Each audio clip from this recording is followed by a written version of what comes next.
Welcome to my YouTube channel HR educational hub মৰমৰ ছাত্ৰ ছাত্ৰীসকল। আজিৰ এই ভিডিঅ'টো এটা সতৰ্ক বাণী হিচাপে ভিডিঅ' হ'ব। তোমালোকে যিকোনো প্ৰাইভেট আৰু গভৰ্ণমেণ্ট স্কুলত এডমিশ্যন লোৱাৰ আগতে তোমালোকে এই ভিডিঅ'টো চোৱাটো অত্যন্তই জৰুৰী। মই তোমালোকক কৈছোঁ, তোমালোকে যদি এই ইনফৰমেশ্যনখিনি যদি তোমালোকে ভালদৰে বুজি নোলোৱা তেতিয়াহ'লে তোমালোকৰ জীৱনটো ধ্বংস হ'ব পাৰে, নাইবা তোমাৰ পঢ়াৰ প্ৰতি ইচ্ছা নাথাকিবও পাৰে। এতিয়া তোমালোকে ক'ব পাৰা, ছাৰে ভয় কিয় দেখুৱায়?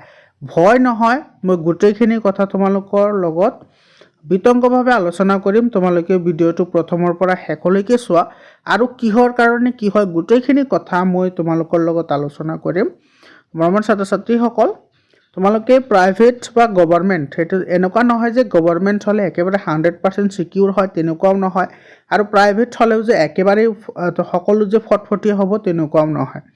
তো তোমালোকে প্ৰাইভেট বা গভৰ্ণমেণ্ট হায়াৰ ছেকেণ্ডেৰী স্কুলত এডমিশ্যন লোৱাৰ আগতে তোমালোকে এই ভিডিঅ'টো চোৱাটো অত্যন্তই জৰুৰী। আৰু তোমালোকে যিকোনো স্কুল, সেইটো গভৰ্ণমেণ্টেই হওক বা প্ৰাইভেটেই হওক, তোমালোকে এডমিশ্যন লোৱাৰ আগতে 4টা কথাটো তোমালোকে ইনকুৱাৰী কৰাটো বাধ্যতামূলক। বাধ্যতামূলক বুলি কৈছোঁ, কিহৰ কাৰণে কৈছোঁ তোমালোকে ভিডিঅ'টো চাই থাকা। আৰু মই তোমালোকক প্ৰথমতে কৈছোঁ যে এই ভিডিঅ'টি তোমালোকে চাই লোৱা, নহ'লে তোমালোকৰ গোটেই জীৱনটো তোমালোকৰ কি হ'ব, ৰিগ্ৰেট হ'ব। ঠিক আছে, এতিয়া আহিছোঁ আমাৰ। প্ৰথমতে তোমালোকে যদি প্ৰথমবাৰ আহিছা তেতিয়াহ'লে মোৰ চেনেলটো ছাবস্ক্ৰাইব কৰা, আৰু হোৱাটছআপ গ্ৰুপত তোমালোকে জইন হ'বলৈ নাপাহৰিবা। হোৱাটছআপ গ্ৰুপৰ যিটো লিংক আছে সেইটো মই কমেণ্ট ছেকশ্যনত দি দিছোঁ। কমেণ্টত গ'লে তোমালোকে হোৱাটছআপ গ্ৰুপৰ লিংকটো পাই যাবা।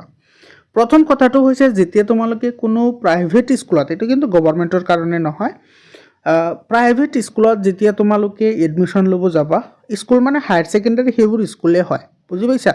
হায়াৰ ছেকেণ্ডেৰীবোৰ স্কুলৰ আণ্ডাৰতে আহে। তোমালোকে সৰ্বপ্ৰথম তোমালোকে জানিব লাগিব যে সেই স্কুলখনৰ ইউডাইচ কোড আছেনে নাই। তোমালোকৰ আজিকালি বহুত ভুৱা স্কুল ওলাইছে, যিবোৰৰ তোমাৰ বাহিৰৰ পৰা ৰমৰমীয়া দেখা যায় কিন্তু ভিতৰৰ পৰা একো নাই।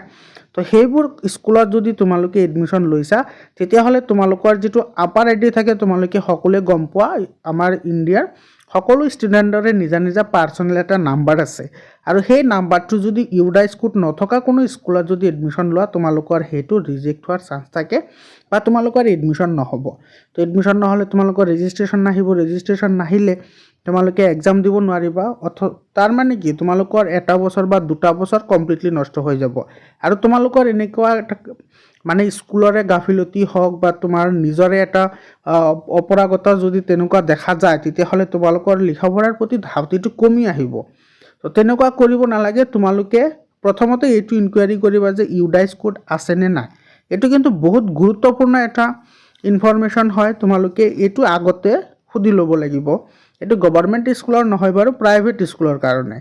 তাৰপিছত আহিছোঁ, চোৱা, এইটো কিন্তু তোমালোকৰ গভৰ্ণমেণ্ট আৰু প্ৰাইভেট দুয়োটা স্কুলৰ কাৰণেই কিন্তু এইটো প্ৰযোজ্য হয়।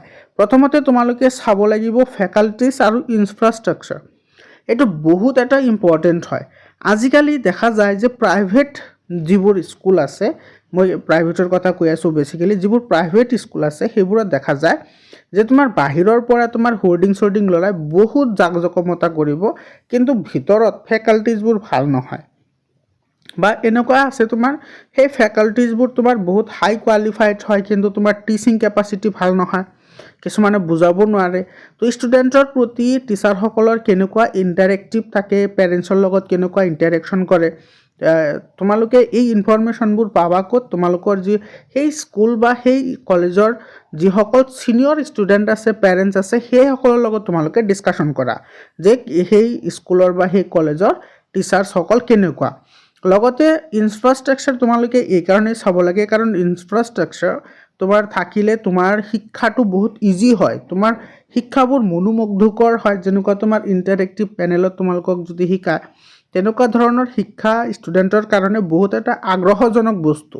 তোমালোকে সেইবোৰো চাব লাগে, লেব আছেনে নাই। তো সেই গোটেইখিনি কথা তোমালোকে চালি জাৰিহে তোমালোকে তাতে এডমিশ্যন ল'বা। দেখা যায় যে খৰদৰকৈ তোমাৰ যিকোনো টি কলেজত এডমিশ্যন লয় আৰু পিছত 2 বছৰ কান্দে আৰু ফোন কৰি কয় যে ছাৰ অমুক হৈছে তমুক হৈছে, ছাৰ ভাল নহয়, গালি পাৰে, এবাৰ বুজাই দিয়ে আৰু এবাৰ সুধিলেই কয় মূৰ্খ অমুক তমুক। তো তো তেনেকুৱা ধৰণৰ কোনো কথা যাতে তোমালোকৰ উচ্চাৰিত নহয় সেইবোৰ এডমিশ্যন লোৱাৰ আগতে তোমালোকে এইবোৰ ইনকুৱাৰী কৰা। কাৰণ তোমালোকে জানা আজিকালি ৰেজিষ্ট্ৰেশ্যনৰ ডেট থাকে, এটা তোমাৰ চাৰ্টেন ডেট থাকে। তো সেই ৰেজিষ্ট্ৰেশ্যনৰ ডেটটো উকলি যোৱাৰ পিছত তোমালোকে বেলেগ স্কুলত এডমিশ্যনো ল'ব নোৱাৰিবা। সকলো অসমত একে হয়, অসমত সকলো ঠাইত একে হয়। তো তোমাৰ সেই টাইমৰ ভিতৰত তুমি যদি তোমাৰ স্কুল চিলেকশ্যন কৰাত যদি ভুল হৈ যায় তেতিয়াহ'লে কিন্তু এটা ডাঙৰ এটা মিষ্টেক হ'ব। বুজি পাইছানে? তোমালোকে ভিডিঅ'টো স্কিপ নকৰাকৈ চাই থাকা।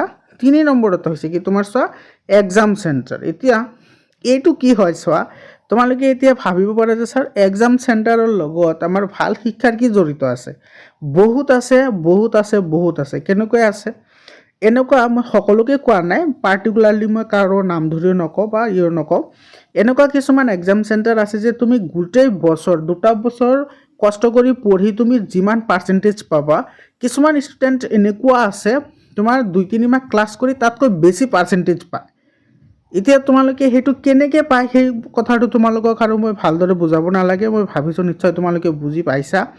তো তেনেকুৱা যদি এক্সাম চেণ্টাৰ থাকে তেতিয়াহ'লে তোমালোকে তেনেকুৱা স্কুলত তোমালোকে এডমিশ্যন নল'বা। বুজি পাইছানে? এইটো কিন্তু বহুত এটা ইম্পেক্ট পেলাব, কাৰণ হায়াৰ ছেকেণ্ডাৰী ৰিজাল্টে তোমাৰ লাইফৰ যিটো গতি, লাইফৰ যিটো পেচ সেইটো কিন্তু নিৰ্ধাৰণ কৰিব। কাৰণ হায়াৰ ছেকেণ্ডাৰী ৰিজাল্টৰ ওপৰতে তোমাৰ নিৰ্ভৰ কৰিব যে তুমি ফিউচাৰত কি কৰিবা।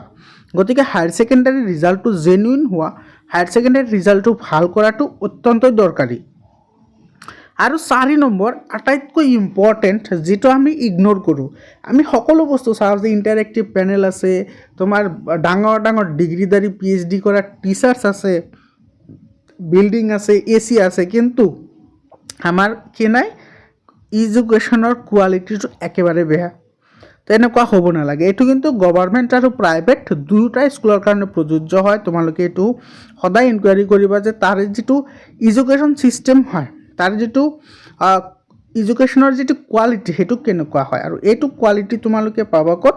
যিসকল ছিনিয়ৰ আছে সেই ছিনিয়ৰৰ লগত তোমালোকে আলোচনা কৰা বা নেইবাৰিঙৰ লগত তোমালোকে ডিছকাছ কৰা যে ইয়াতে আমি এডমিশ্যন ল'ব বিচাৰোঁ, তো কেনেকুৱা হ'ব, টিচাৰ্ছ কেনেকুৱা, ইয়াৰ এডুকেশ্যন কেনেকুৱা, টিচাৰৰ তোমাৰ ভাৱভংগী কেনেকুৱা, শিকাই কেনেকৈ। তো তোমাৰ বহুত আছে, যোৱা বছৰত তেনেকুৱা বহুতে কৈ যে ছাৰ মেথছৰ টিচাৰজন বহুত ক্ৰুৱেল হয়। আৰু আকৌ কিছুমানে কয় ফিজিক্স একোৱে বুজি নাপাওঁ। তো তেনেকুৱা হ'লেতো নহ'ব। তো টিচাৰ হাই কোৱালিফাইড হ'ব পাৰে। তো টিচাৰ তোমাৰ কিছুমান আছে হাই কোৱালিফাইড হয় কিন্তু শিকাব একেবাৰেই নোৱাৰে। আকৌ কিছুমান টিচাৰ্ছ আছে তোমাৰ কোৱালিফাইড, মিনিমাম কোৱালিফাইড আছে, বাট তোমাৰ শিকাব পাৰে বহুত ভাল। তো তেনেকুৱা ধৰণৰ কোৱালিটিযুক্ত এডুকেশ্যন তোমালোকে কিন্তু ল'ব লাগিব। আৰু সেইবোৰ তোমালোকে এডমিশ্যন লোৱাৰ আগতে তোমালোকে কৰিব লাগিব। মই তোমালোকক কৈছোঁ যে তোমালোকৰ এটা স্পেচিফিক এটা টাইম ধৰি দিয়ে, আৰু সেই টাইমৰ ভিতৰত তোমালোকে ৰেজিষ্ট্ৰেশ্যন কৰিব লাগে। তো সেই ৰেজিষ্ট্ৰেশ্যনৰ টাইম যদি উকলি যায়, তাৰপিছত কিন্তু তোমালোকে যদি গম পোৱা যে এই টিচাৰসকল ভাল নহয়, টিচাৰসকল বেয়া, অমুক তমুক, তেতিয়াহ'লে তোমালোকে বেলেগ স্কুলত বা বেলেগ কলেজত এডমিশ্যনো ল'ব নোৱাৰিবা, কাৰণ পৰ্টেলটো বন্ধ হৈ যাব। বুজি পাইছানে? সেইকাৰণে তোমালোকে এডমিশ্যন লোৱাৰ আগতে তোমালোকে এই কথাবোৰ চালি জাৰি চোৱাটো অত্যন্তই জৰুৰী। বুজি পাইছানে? মৰমৰ ছাত্ৰ ছাত্ৰীসকল, তোমালোকক হোৱাটছআপ গ্ৰুপত তোমালোকে জইন হ'বলৈ নাপাহৰিবা। হোৱাটছআপ গ্ৰুপৰ লিংকটো মই কমেণ্টত দি দিছোঁ, ঠিক আছে? তাৰপিছত তোমালোকে মোক ইনষ্টাগ্ৰামত ফ'ল' কৰিবা, এইটো হেফজুৰ ৰেহমান 1 বুলি আছে। ইনষ্টাগ্ৰামত তোমালোকে ফ'ল' কৰিবা, তাতে মই বিভিন্ন ধৰণৰ এডুকেশ্যনেল বস্তুবোৰে মই শ্বেয়াৰ কৰোঁ। লগতে ফেচবুক পেজ যিটো মোৰ প্ৰফাইল আছে হেফজুৰ ৰেহমান বুলি, তোমালোকে তাতে গৈ ফ'ল' কৰিবা। তাতে মই এডুকেশ্যনযুক্ত বস্তুবোৰে তাতে শ্বেয়াৰ কৰোঁ। দৈনন্দিন জগতৰ ঘটনাবোৰো মই তাতে শ্বেয়াৰ কৰিম। গতিকে তোমালোকে তিনিওটাতে তোমালোকে সংযুক্ত হৈ থাকিবা বুলি মই আশা ৰাখিছোঁ। মৰমৰ ছাত্ৰ ছাত্ৰীসকল, ভিডিঅ'টি সম্পূৰ্ণ চোৱাৰ কাৰণে তোমালোকক ধন্যবাদ জনাইছোঁ। আৰু তোমালোকৰ যদি কিবা প্ৰব্লেম থাকে তেতিয়াহ'লে তোমালোকে মোক কমেণ্ট কৰি জনাবা। আৰু তোমালোকে কোনখন স্কুলত বা কোনখন কলেজত এডমিশ্যন ল'ব বিচাৰি আছা সেইটো তোমালোকে কমেণ্ট কৰি জনাবা। মৰমৰ ছাত্ৰ ছাত্ৰীসকল, তোমালোকে হোৱাটছআপ গ্ৰুপত জইন হ'বা। তোমালোকৰ ভৱিষ্যত জীৱনৰ উন্নতি কামনা কৰি আজি এইখিনিতে সামৰণি মাৰিছোঁ। ধন্যবাদ।